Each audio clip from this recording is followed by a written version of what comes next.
मसीह यीशु के जिंदा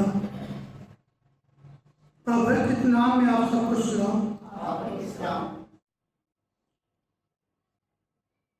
खुदा ने मौका दिया कि हम खुदावन की आवाज को दुनिया की तहा तक पहुंचाएं।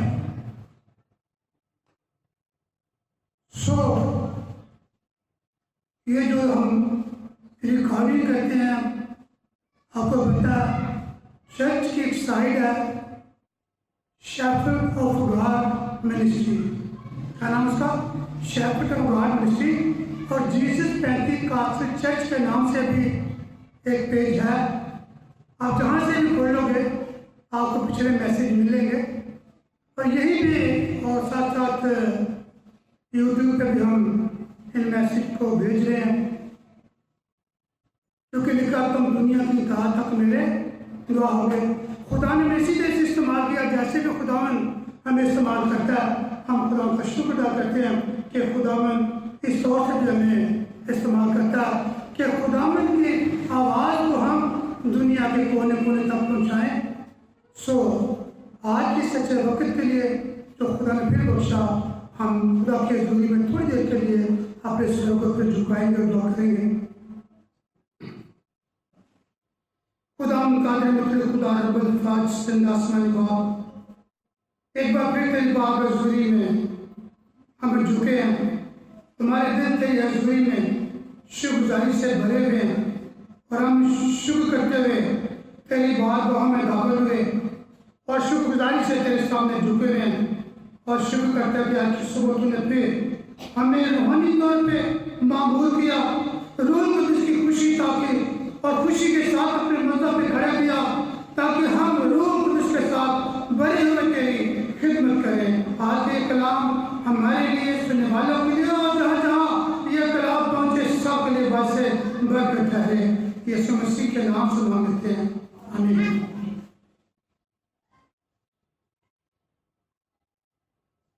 खुदा के पाकलाम में से हम पढ़ेंगे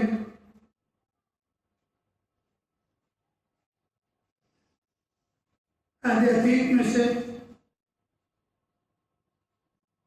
पहली किताब पैदाइश की किताब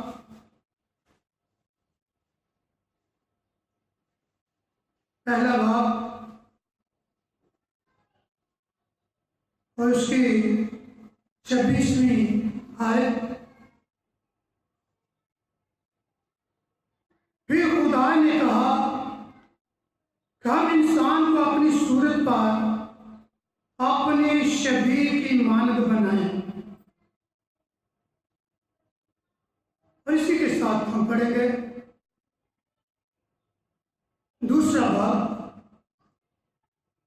और उसकी 7वीं आयत। और खुदा ने जमीन की मिट्टी से इंसान को बनाया। खुदावन के पाकलाम के पढ़े जाने पे खुदावन की बरकत हो। हम देख रहे हैं यहाँ पर कि खुदा ने इंसान को अपनी सूरत और अपने शबीह की मानद बनाया। फिर दूसरी आयत हमने पढ़ी कि खुदा ने इंसान को अपने हाथों से बनाया। आज हम देखेंगे और सीखेंगे कि इसका क्या मतलब है कि खुदा ने इंसान को अपनी शबीह पर बनाया।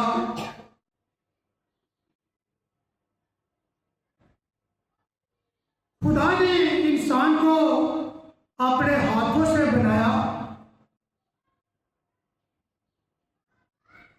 चूंकि खुदा ने इंसान को अपने हाथों से बनाया,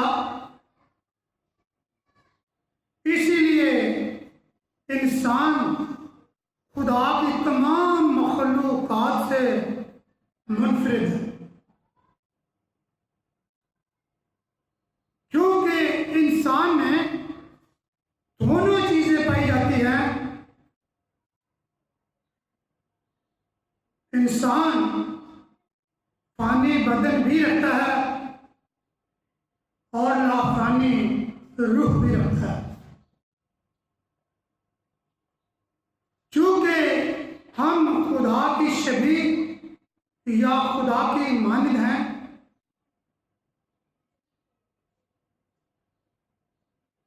सादा से लफ्जों में कहेंगे हम खुदा की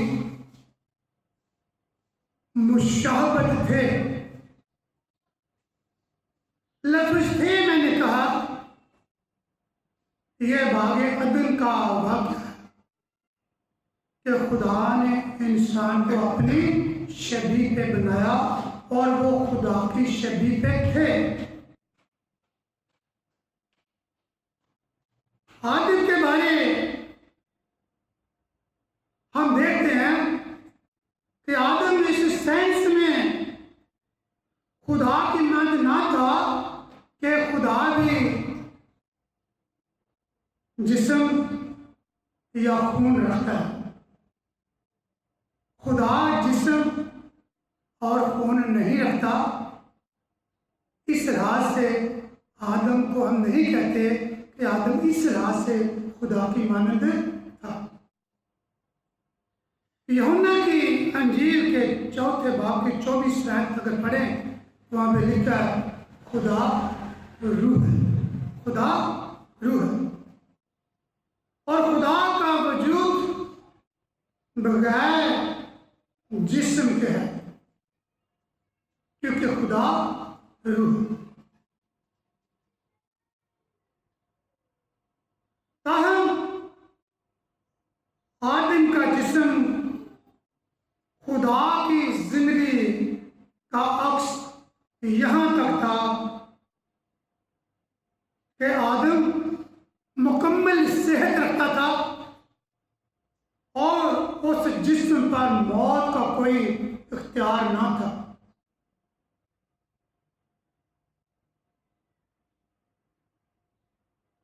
खुदा की शबीह हम इस तरह से देखते हैं कि वो इंसान लाफानी था। कौन?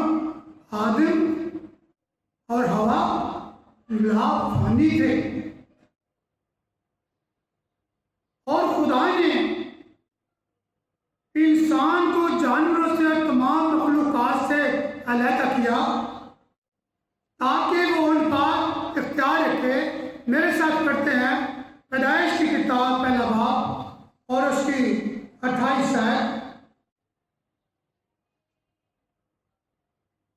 और खुदा ने इंसान को अपनी सूरत पर पैदा किया, खुदा की सूरत पर पैदा किया,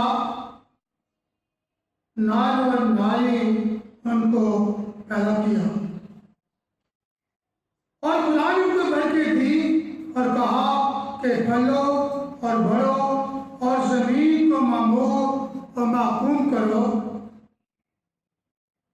और समुद्र की मछलियों और हवा के परिंदों और कुल जानवरों पर जो जमीन पर चलते हैं इख्तियार रखो। खुदा ने इंसान को अपनी रफाकत के लिए बनाया।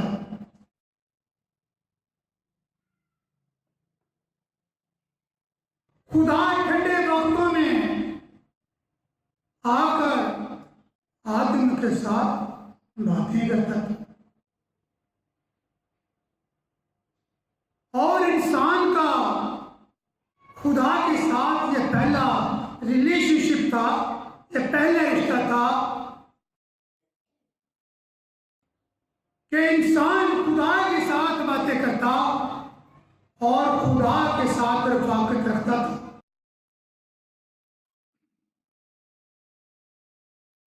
फिर खुदा ने कहा कि आदम का अकेला रहना अच्छा नहीं और हवा को उसका साथी बनाया। ये दूसरी रफाकत थी जो आदम की इंसान के साथ कहीं अपने साथी के साथ शुरू। 2:16 और 17वीं आयत को अगर पढ़ें तो खुदा ने हुक्म दिया कि तुम बाग के सब फलों को खा सकते हो, लेकिन जो दरमियान में दरख्त है, बाग के बीच में है, उसका फल तुम हरगिज़ ना खाना। लेकिन जब 3 बाग की पहली 7 आयत पढ़ते हैं तो हम देखते हैं सांप ने हवा को बहकाया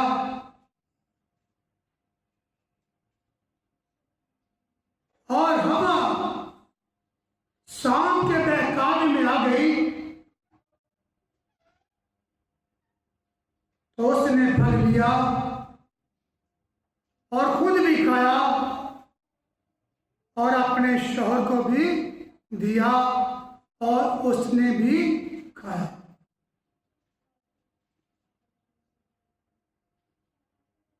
अब दोनों ने ये फल खाया जिसकी बाबत कहा गया था कि तुम इस फल को ना खाना, और इस फल के खाने के असरात या समरात क्या निकले, तब दोनों की आंखें खुल गई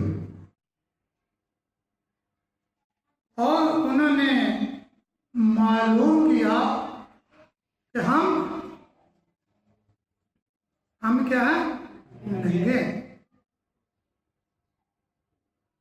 अब नाफरमानी का गुनाह उनकी जिंदगियों में आ गया, और जब गुनाह जिंदगियों में आता है तो वो नंगा कर देता है। इससे मुराद है कि इंसान शर्म महसूस करता है, शर्म जिंदगी में आ जाती है, उसको पता चलता है क्या मैं पहले ऐसा इंसान ना रहा, बल्कि अब गुनाह करने के सबब से हम दोनों महसूस करते हैं, देखते हैं, मालूम करते हैं कि हम नंगे हैं। गुनाह पाकीज़गी का लिबास से छीन लेता है। गुनाह रास्तबाजी का लिबास से छीन लेता है। गुनाह का पहला काम यही है जो आदम और हवा के साथ हुआ कि सबसे पहले रास्तबाजी का लिबास उनसे छीन लिया गया। फिर दूसरा काम, खुदा के साथ रफाकत खत्म हो गई।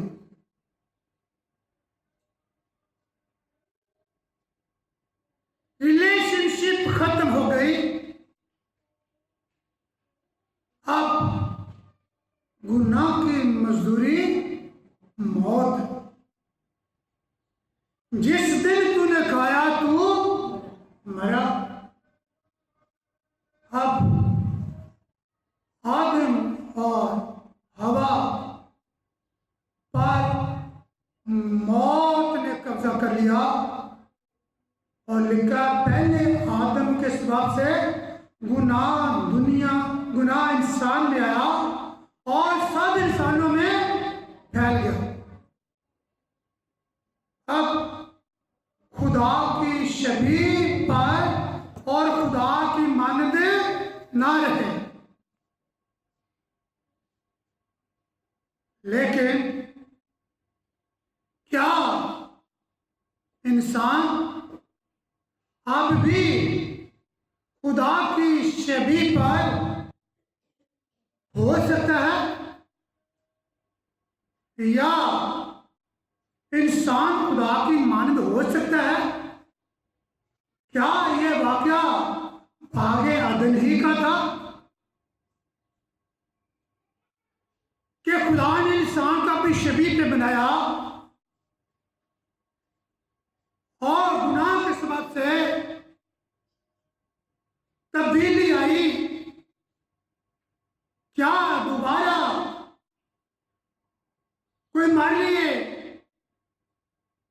रास्ता है, खुशखबरी है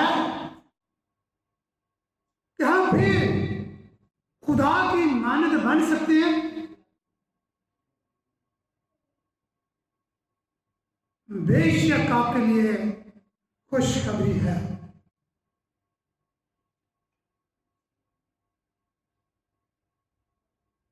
क्योंकि खुदा जिस शख्स को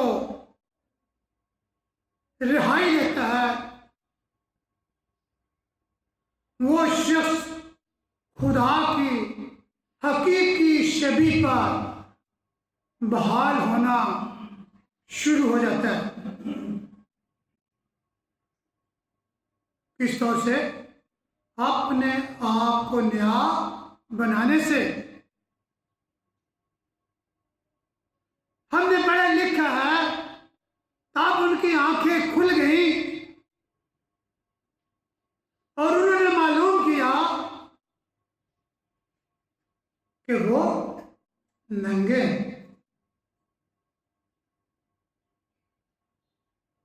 नंगेपन की शर्मिंदगी ने उन्हें छिपा दिया और जब खुदा ने आवाज दी,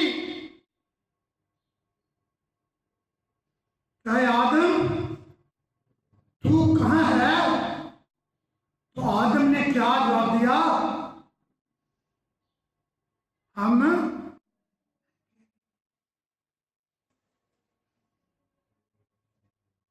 लेकिन खुदा में रास्तबाजी का लिबास देना चाहता है ताकि हम नंगे होने की शर्मिंदगी से बच जाएं, ताकि नंगे ना फिरें।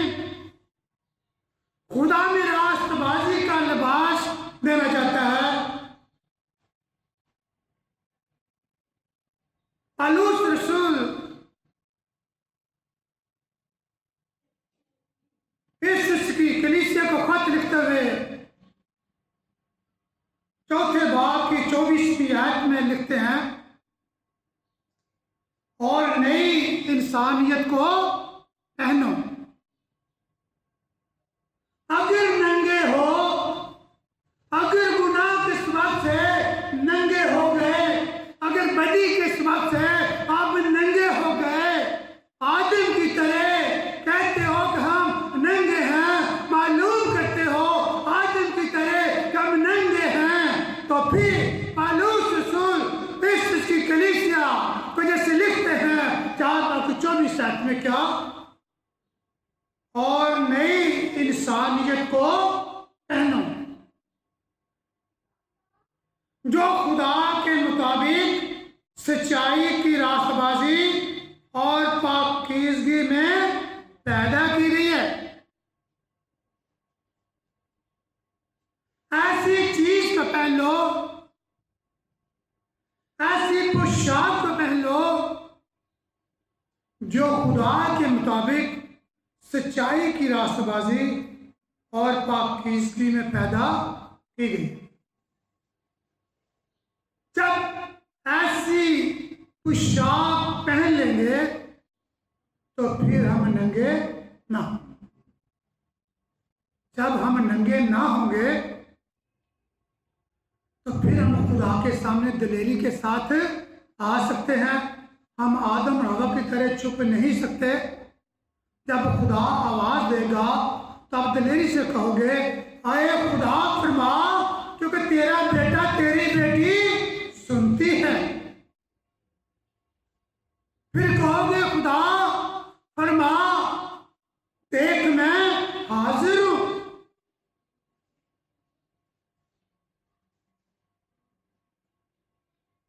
जब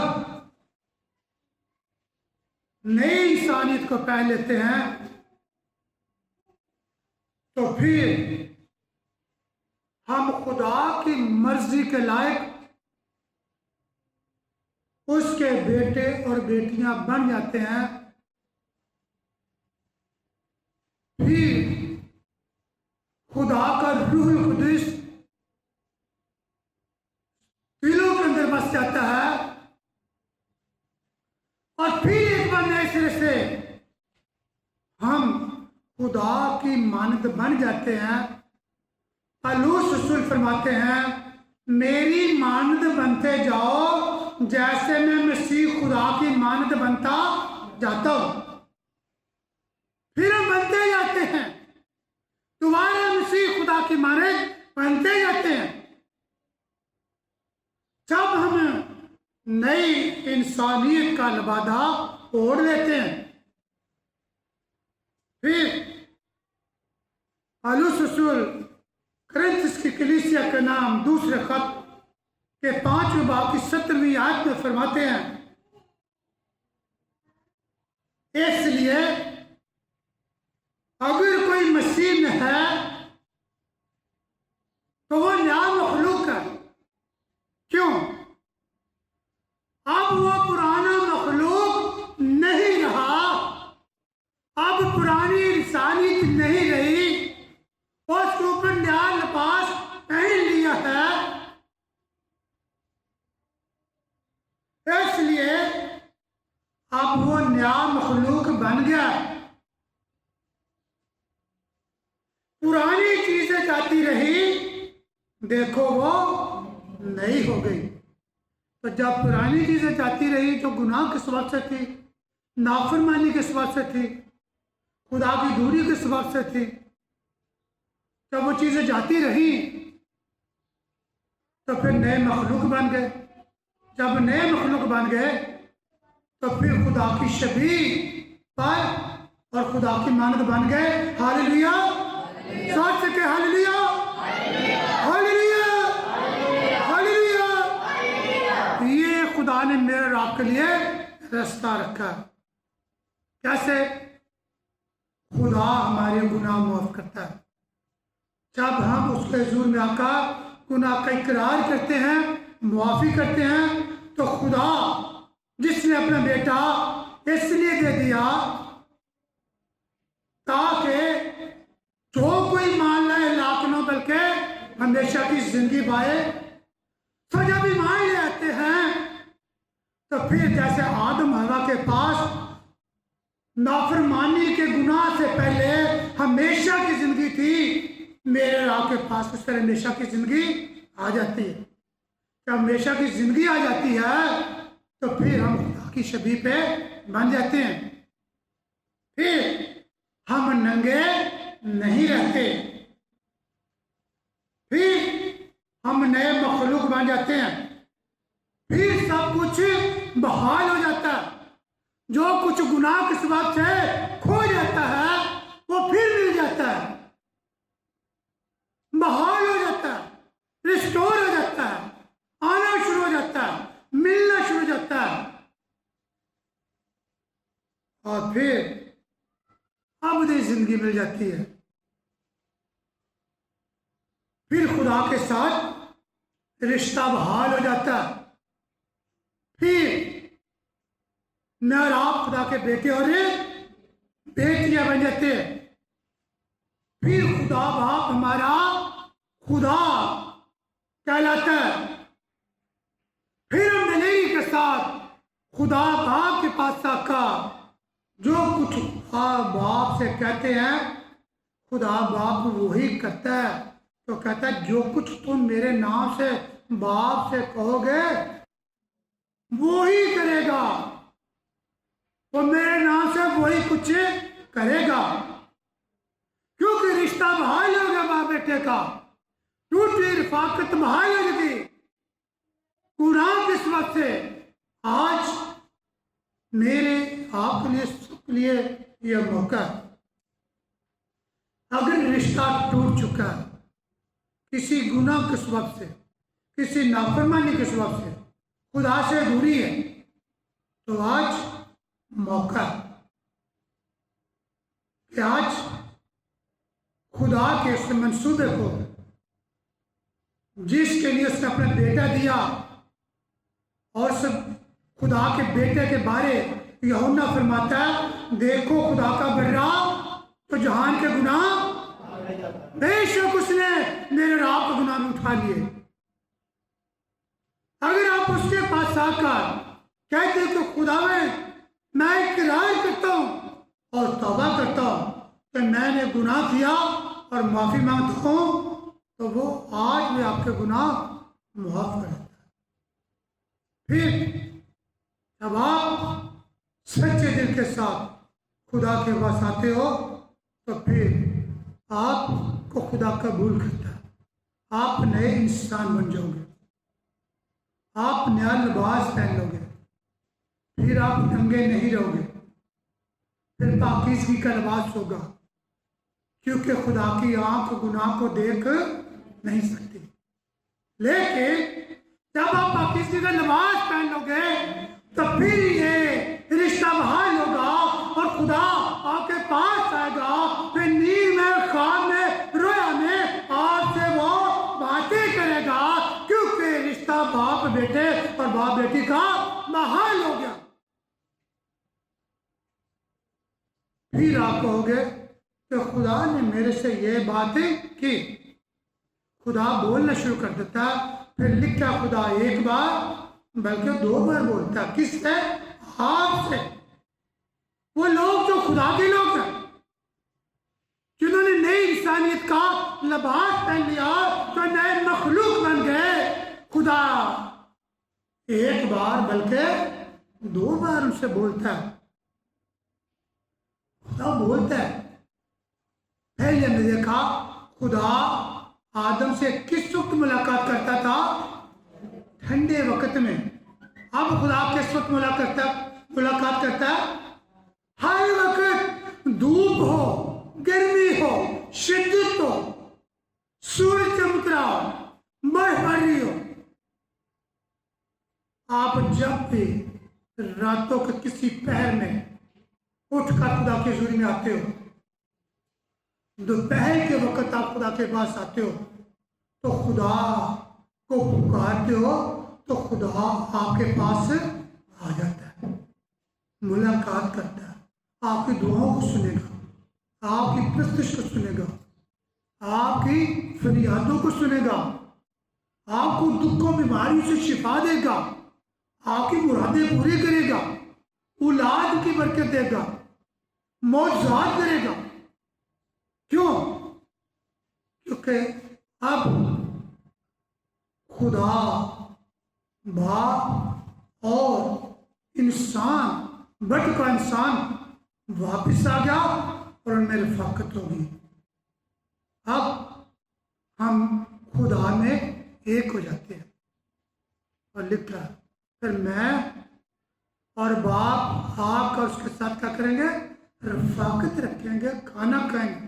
अब खुदा अपने लोगों के साथ क्या करता आता है? बैठता है, रफाकत रखता है और हमारे खाने में भी हमारे साथ शामिल होता है। अपने सर को झुकाएंगे और खुदा का शुक्र अदा करेंगे, जिसने आज हमें बड़ा तसल्ली का कलाम दिया कि हम खुदा के मान हो सकते हैं, हम खुदा के पास आ सकते हैं, खुदा हमारे साथ रफाकत रख सकता है, ये रिश्ता बहाल हो सकता है। खुदा हम तेरा शुक्र अदा करते हैं इन खूबसूरत बातों के लिए। तो तू आज हमें कलाम में से दी, हमारे फिर से ईमान को मजबूत किया, हमें तसल्ली दी। तेरा शुक्र इस कलाम के लिए, तेरा शुक्र मुअस्सबा बरकत हो, और जिस कान तक ये कलाम पहुँचे, खुदा दिन की ज़मीन तक उतरे और वो जिंदगियाँ तब्दील हो जाए, वो ईमान ले आए और वो नए मखलूक बन जाए। यीशु मसीह के नाम से मांग लेते, आमीन।